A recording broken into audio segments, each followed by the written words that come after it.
you know, because it happens for the first time.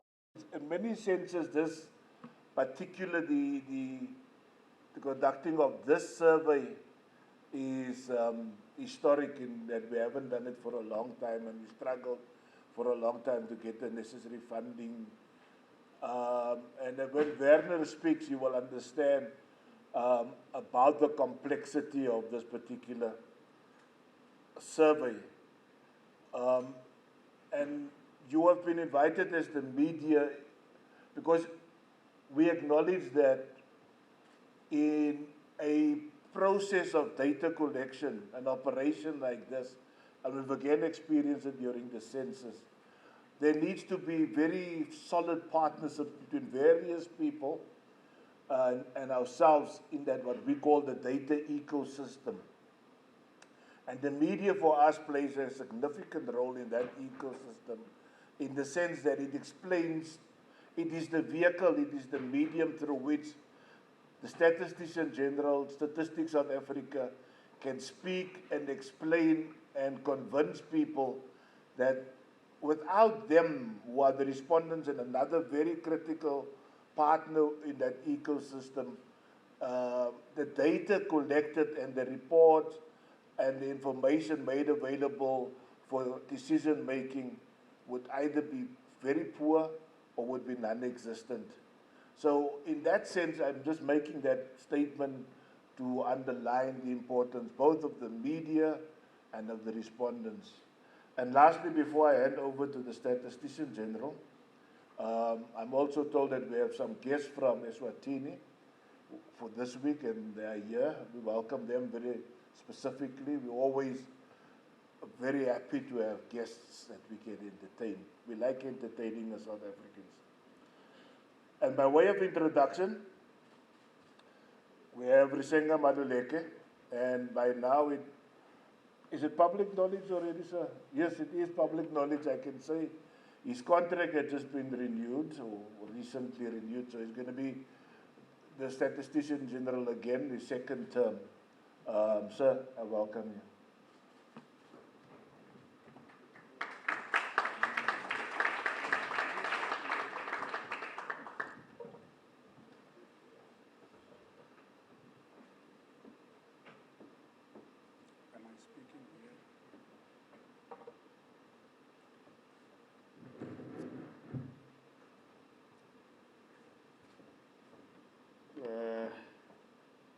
Thank you, Trevor, Program Director. And indeed,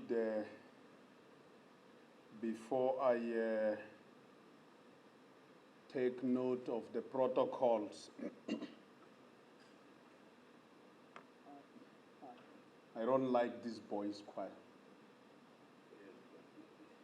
And I know Yandi and I had discussions that she's not going to speak because we are going to keep it brief.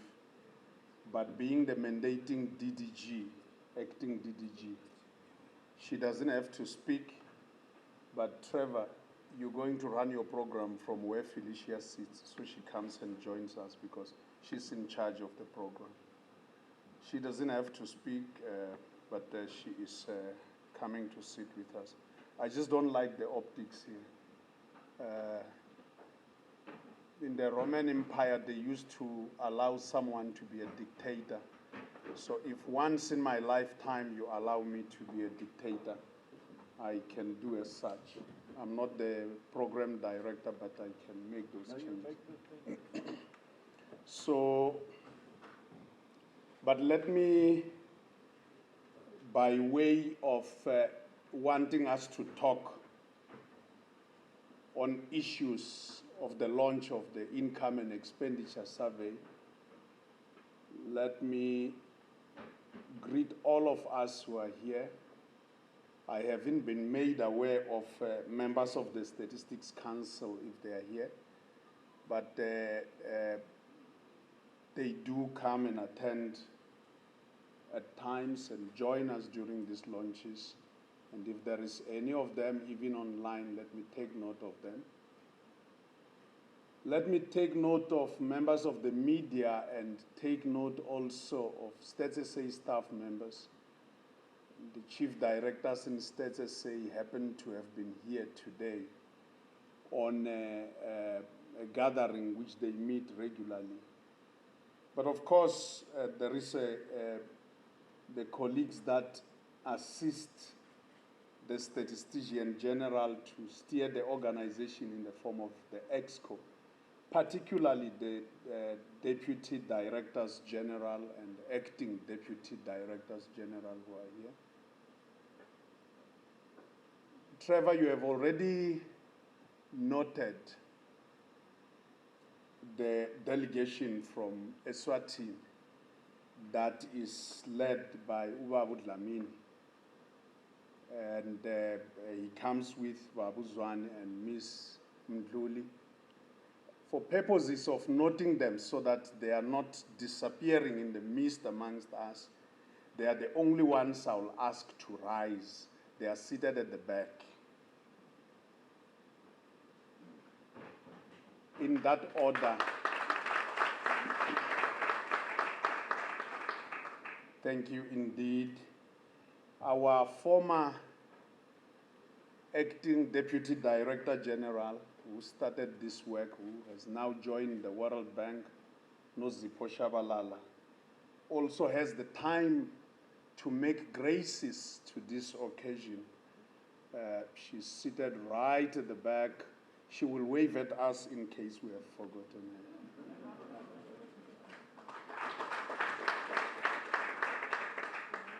her. And on that note, let me salute you all by taking off my cap for now. We are going to talk about the Income and Expenditure Survey, that is understanding the earning and spending patterns of South Africa. It's quite interesting. I get asked this question quite often. Babu Dlamini, I get asked this question quite often. As Statistician General, do you count South Africans? Do you count who?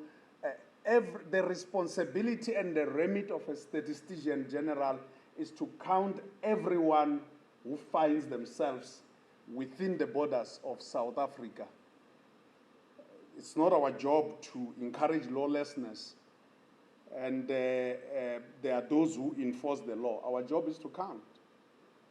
So we are going to talk about that. Now, Trevor, remind me, because now you spoke about the issue of the extension of the contract of the Statistician General right at the end, so that I can touch briefly on that after this presentation. Now, the Income and Expenditure Survey is a household-based sample survey. It's going to take about 32,000 households that look at information on the purchases, consumption, spending, and income, and of households living in South Africa. So you see what I was saying. It's not me who make up these things.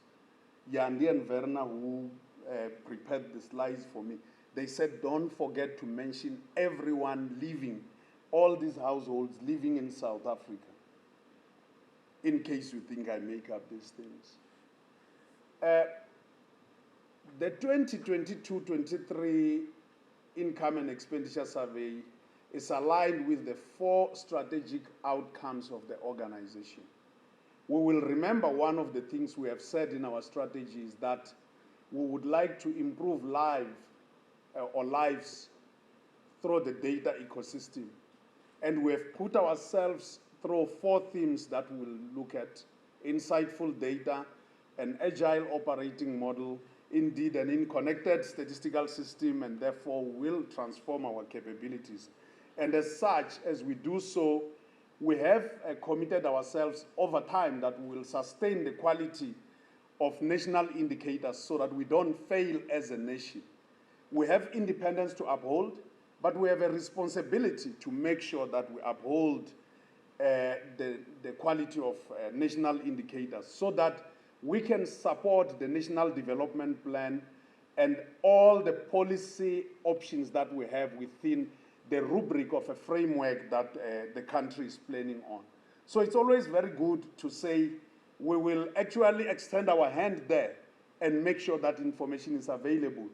but we will protect ourselves to make sure that we uphold the independence. Well, statisticians are not supposed to dabble into the policy space. There's something that is being said in South Africa. When you drive your vehicle, you must always keep left and pass right.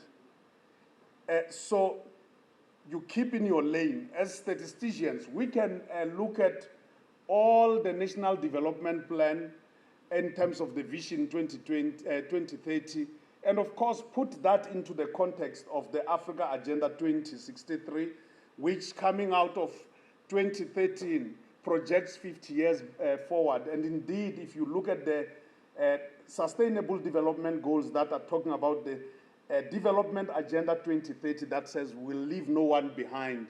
And when we funnel it down to our nation, we are talking about all these policy prescripts that have been put in the National Development Plan. I would like to enumerate them one by one, but when I enumerate them one by one, I'll start to have to own them. And the Statistician-General cannot own policy options. What we can say is that in the end, this country would like to eliminate poverty and indeed reduce inequality, and in the process, deal with all these other issues that the policymakers have dealt with. Because these members of the media will ask me, SG, now that you have said you have spoken about creating 11 million jobs, how far are you? It's not the job of the Statistician-General to do that. The job of the Statistician-General and Statista, indeed Statista, is to measure at all times. Now, Statista runs 2 household expenditure surveys as part of the household program, and those are the Income and Expenditure Survey, that is the IES, and the Living Conditions Survey. And of course, we usually would run around 3 to 5 years, and the last time we ran this was in 2014, 2015, which has resulted in a 7-year gap. And in terms of maintaining SIRI, time is of importance. But of course, there's not much we could do. At Statista, we are funded on project basis, and indeed, as we are funded on project basis, we have to make sure that we secure funding. What did we do in 2005? We re-engineered the methods that deal with the diary method for making sure that we align ourselves to international best practice. And of course, in the 2008-2009 Living Conditions Survey, we made sure that poverty measurement is added to the core objective and as a core objective. And going forward, we made expansions on the content to support the multidimensional poverty measurement. And then come 2010, 2011, there were budget cuts. We shortened the diary keeping period. And of course, in 2014, 2015, there were further budget cuts, but there was integration of a streamlined improvement of the Income and Expenditure Survey coming out of 2010, 2011, and of course, making sure that the content coming out of the 2008, 2009 was as such expanded on the LCS side. And of course, 2017 to 2021, we started to modernize. As I've already said, we are talking about issues of insightful data and other issues. But what did we do? We made a transition from CAPI to CAPI and CATI. Remember, we were paper-based. So now we are going on computer-assisted telephone interviews as well as computer-assisted personal interviews. And of course, we reviewed and streamlined the content of the digital environment, going on to test on the new elements and of course, processes, and adopted the 2018 COICOP revisions going forward. And come 2022, 2023, National Treasury gave us the money, and having been given the money, we are getting ourselves to want to cover that 7-year, 8-year gap. What will the results do? And I know Verna is going to talk a lot more in detail.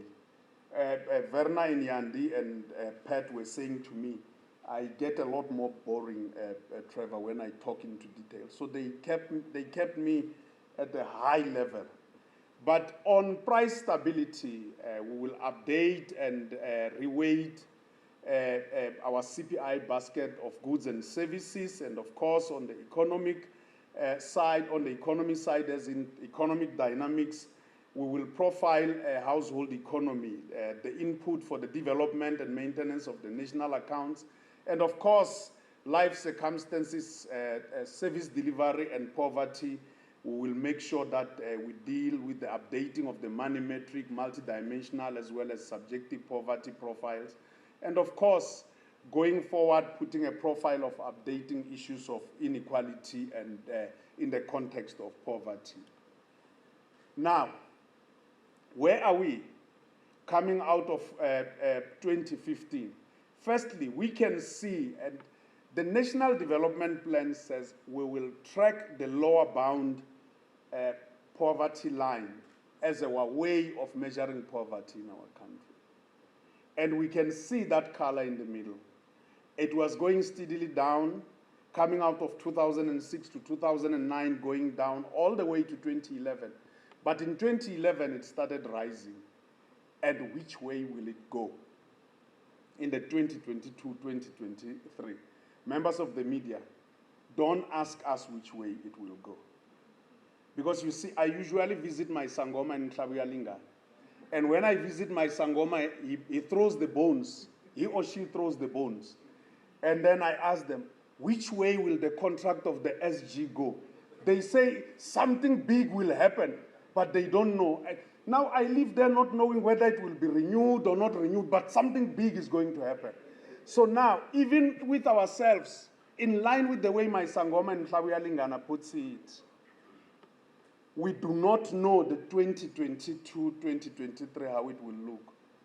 It could either go down or go up, but wait for us to go and measure, because our responsibility is to measure at all times. What are we going to ask? The diary acquisitions of the households for the survey period, that is 2 weeks, and of course we are going to deal with respondents who are required to record their household daily acquisitions in the weekly diary. Why are they supposed to record this? How often have we looked at our bank statements, for those of us who sit here and have banking, and you do not remember when you actually swiped this amount? Especially that sometimes trading organizations trade under different names, and you think it's this shop, and then you wonder, but I didn't spend this money. Only after a long time you remember, oh yes, I was spending on that day. So on the expenditure side, we are going to deal with expenditure on housing, swimming pool, transport, domestic services, input costs, clothing and footwear, expenditure on household, textile, furniture and equipment, recreation, entertainment and sport, education, reading material, accommodation away from home, and of course on computer and telecommunications, as well as on matters of health. On the living conditions and income, we are going to deal with information on dwellings and services, on crime, information on subsistence farming, living circumstances and food security, expenditure on finance and banking, particulars of income, health module and mortality, and of course, on the issues of demographics. We are going to deal with the particulars of the dwelling unit and household, as well as household consumption, composition, and particulars of each person in the household, and of course, education, employment, social welfare, individual health, and migration. To the delegation coming from Eswatini, you know, we always ask this question about in the census, who are the people who stayed in this, when we go to household in the dwelling unit on a particular night, reference night in the census. So do you imagine Zwane and Babu Dlamini, Ms. Mdluli, how many men are put there to have to answer questions? Answer the census people. Where did you sleep last night? There was Japiro, the cartoonist, even put it there. So the wife was pushing the husband, answer the question. Yeah. So these are some of the questions we ask. So when we go on publicity, it's very critical that as we go out into the field in publicity, as we are about to go into field, we elevate these issues so that we don't surprise members of the public when we ask these questions. Where will the IES data be used? Of course, look at the National Development Plan 2030. We want to eliminate poverty, reduce the lower bound poverty line to 0, and reduce the Gini coefficient to 0.6. On the medium-term strategic framework, which looks at priorities of government, is to look at priority number 2, economic transformation and job creation. Priority number 4, consolidating the social wage through reliable and quality basic services. And quality basic services is very important. And of course, on the development agenda international, the SDG goals, we are talking about goal number 1, no poverty, and goal number 10, reduced inequalities. Now, there are more than 9 reports and that will be produced and will be updated using this Income and Expenditure Survey 2022-2023 data.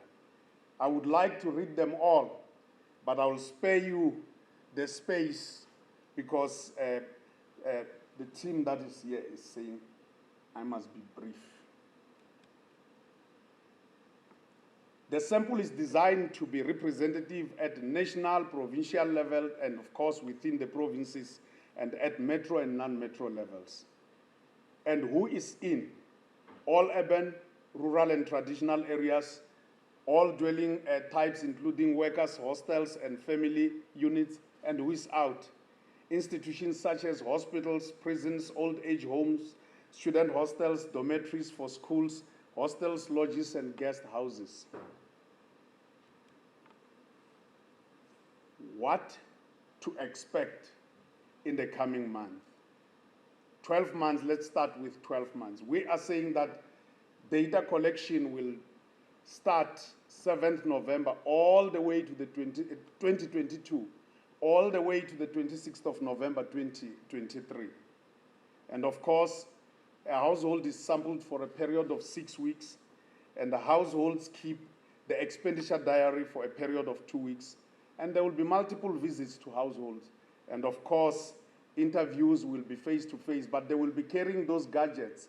So they will be asking questions and capturing information on the gadgets in the form of computer-assisted personal interviews, so as we have done in the census when our field workers were out there. What has happened already? Issues of recruitment and training are complete.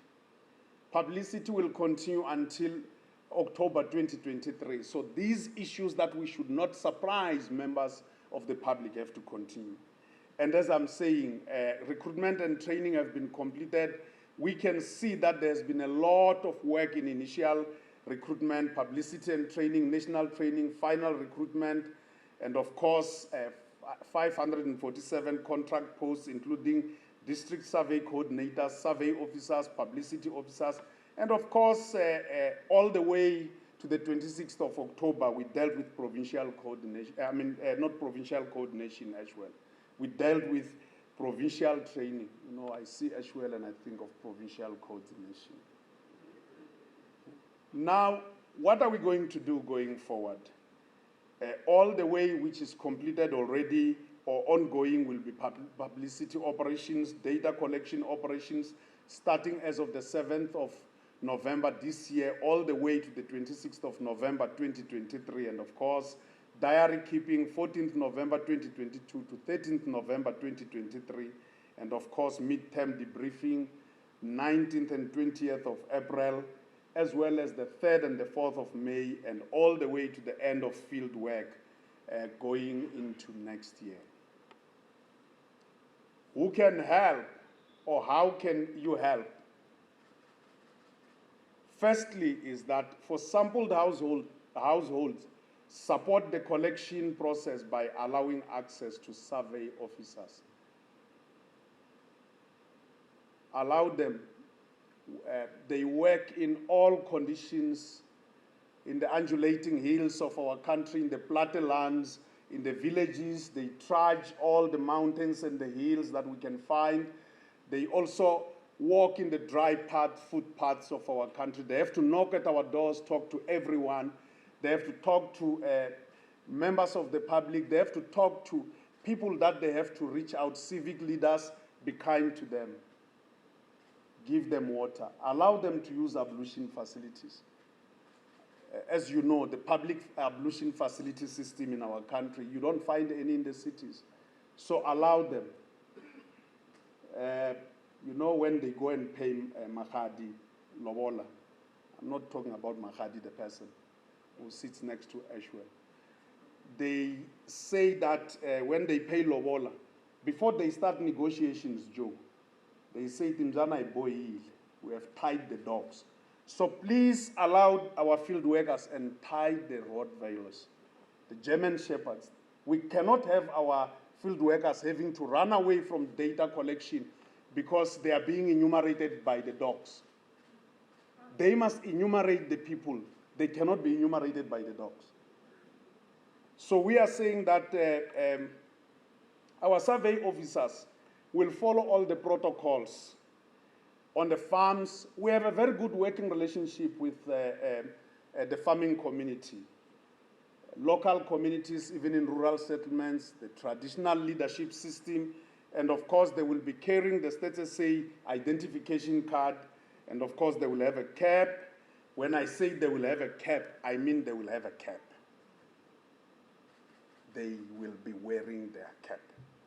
And of course, there will also be processes of online and telephonic verification so that we can deal with issues. There are sometimes people who want to claim they work for status. Of course, we need a high response rate in order to make sure that our data is fit for use. So publicity is critical to make sure that we prepare our households, we prepare our stakeholders, and we prepare everyone who will be responding out there. This slide says Ndihela Kwala, and it's very critical that I explain it. It says Ndihela Kwala, it's in one of the languages in South Africa. You know, when I was young, growing up in the village, our mothers, Seble, could not read and write. So because they could not read and write, they relied on us, Celia, as their scribes. So we used, when our fathers wrote letters to them, we had to read these letters for them. And they had to respond to their husbands and their loved ones, including our aunts who were in the village, because our fathers and our uncles were migrant laborers all over the country. They could not end a letter with "I love you, my husband," or "I miss you," saying to their spouse or their partner. Because we were their scribes, we were kids, we were not supposed to hear those words. According to village legend, we were going to go deaf. And we could not write those words down. According to village legend, we were going to go blind. So there was a standard letter, a way of ending a letter, where they would say that Ndihela Kwala in Xitsonga. In Sepedi, Setswana, Sesotho, ke fetsa hona mo. In isiZulu, they would say, I will come to isiZulu. I want to remind Yandi that even in his course, they would say, Ndiceda khona apha, ngomkhulu umbulelo. And then in isiZulu, they would say, anginamaningi, meaning anginamaningi amagama. Now, we have a responsibility to make data available. Or I forgot in Chivenda. In Chivenda, they would say, Ndifela Hanef. Now, we have a responsibility as statisticians to make sure that we provide data all the time and make sure that we do not fail. Because if, on time, Trevor reminds me, but we should not fail. Because never and never again, Washumandele, that we should never have any section of the society, be it women, children, or people based on their skin color, be excluded because we didn't provide the data. So in Xitsonga, they say, Ndihela kwala. And in English and Afrikaans, they say, finish and klaar. Trevor, I can promise you the next slide will be blank.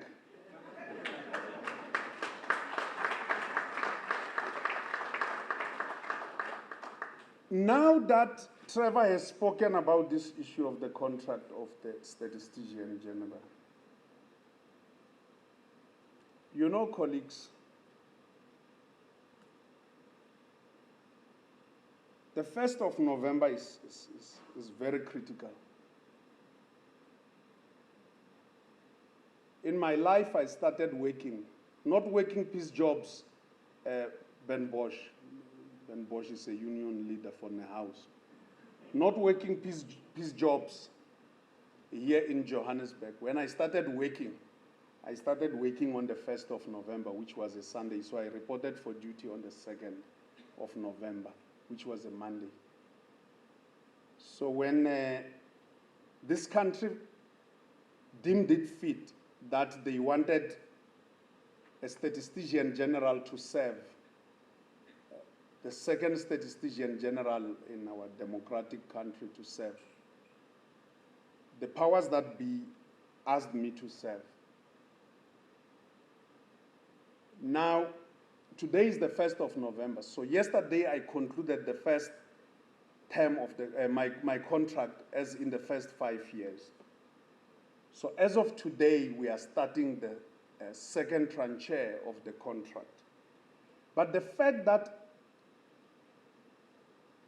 Cabinet, and of course led by the President, took a decision that in bringing a Statistician-General for South Africans, as in everyone who lives within the borders of South Africa, they still chose one amongst ourselves from within Stats.SA, is a task we must never undermine or underestimate. For Stats.SA staff members, it's a big responsibility they have placed on us, not on me alone, because they could have gone to get anybody to come and lead. My predecessor served here for 17 years. I'm not sure if I want to serve 17 years. But one thing is that there are men and women in this organization who are willing and ready, and they are capable to take over from this Statistician-General when he goes. And time will come that I will go. And when that time comes, I know that even if they choose from anywhere else, they will also look in the organization. So at some stage, while we're starting now, we're starting something that will end, and at some stage I'll leave, colleagues. But for now, we have the confidence that our country has given us. So the work begins, and it begins with the work of the Income and Expenditure Survey 2022-2023. Applause.